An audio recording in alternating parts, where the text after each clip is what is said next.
Si Yoonhae, obviously hindi ko napili.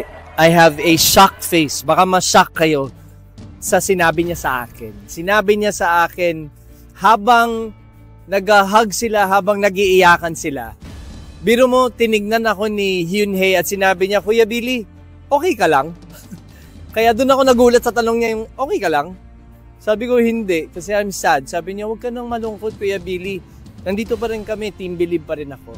So, it felt good. Pero natawa lang ako kasi tinignan niya ako habang umiiyak siya. Sabi niya, okay ka lang? I can't describe, I can't explain dahil sobrang nakaka-proud lang na yun yung sinisigaw ng puso ng mga bata. They're all positivity and sobrang pagmamahal nila sa isa't isa. It should be an inspiration sa lahat ng tao. Dapat ganun ang mentalidad natin. Magtulungan kaysa magpaiyakan tayo.